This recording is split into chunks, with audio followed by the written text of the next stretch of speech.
Over the last few days, we've just finished a lot of work on this 10-acre field that we are regenerating with cover crops and livestock, and it will increase the rate at which we are able to regenerate these 10 acres. I'm Rob from Dowdle Family Farms, and I am on a mission to grow more of our livestock feed on our farm with our pigs, while also increasing the soil health and regenerating the whole ecosystems on our farm. When we start talking about regenerating soil health, most of the time we talk about how quickly we rotate livestock, or we talk about the feed value that we have. We talk about bringing in mulches or manures and unrolling bales of hay. And all of those things can help improve soil health, but there are some things that we often overlook. And in this video, I want to walk you through this part of the farm and show you what we've done. Right at a year ago, I decided to regenerate this 10-acre field that you see from the edge of the trees over there all the way to the back of that tree line and back right through there. This field is divided into two sections, field A over here and field B over here.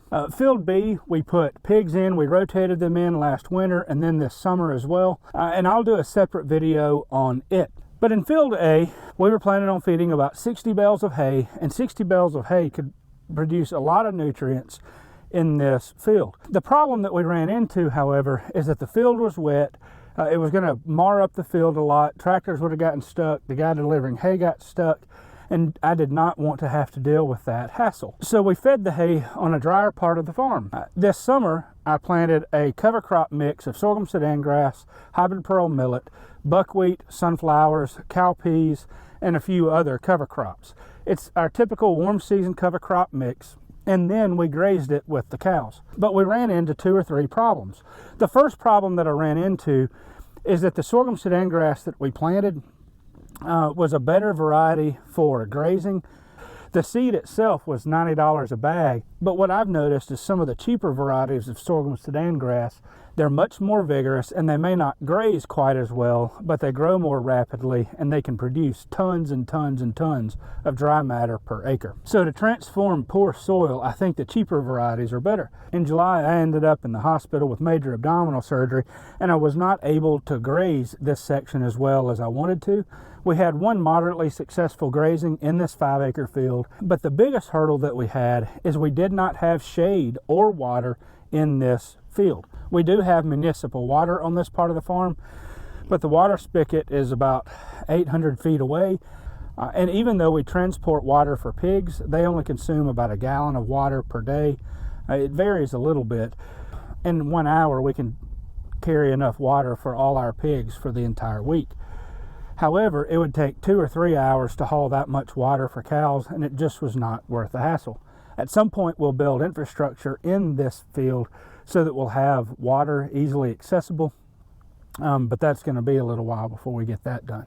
The other problem that we ran into is that there's no shade in the field. Now, the camera is pointing almost due north, and so the trees are not, that you see in the background there, are not in this field. During the heat of the day, there's not any good shade for the cow. And when I grazed this field, I had to keep the gate open so that the cows would have access to pond water and to shade, and they did not graze it quite as effectively as they could have. So the lack of water and the lack of shade were a big problem. Also, we could not set up a whole lot of, it was also a good bit of work to set up some cross fencing, and it wasn't very convenient to move the pigs in here for the cross fencing. However, you can probably tell that the pigs are in this paddock now. We set up 3 different cross fences so that I can move pigs or cows through this paddock very quickly, very easily, without a whole lot of problem. The other thing that you'll notice is that they're in long strips. So this fence that you see right here is a pig fence. It's got 2 wires of electric fencing, and the next section is just on the other side of that hay bale. So I've got 65 to 75 feet wide. If I wanted to lock the pigs in a smaller paddock than this 1-acre field, I could easily just set up 2 strips of cross fencing. As long as they have shade, as long as they have water, it's very sufficient for them. Of course, this also applies for cows as well. This is field B here, and I've set up 2 cross fences in there, so each field is roughly 1.5 acres to 2 acres. Each of them is about 125 to 150 feet wide. That cross fencing in field B has enabled us to much more easily and quickly rotate our pigs through the paddock. So field A, I did some cross fencing over here, and you'll notice that right now I've got 2 strands of high tensile electric fence. One of the things that's so great about pigs is that they require very little major infrastructure. When you get pigs trained to an electric fence, most pigs do really well. They don't jump through fences, and it's easy to cull the ones that do. So it's easy to get started with pasture-raised pigs because it does not require a lot of fencing.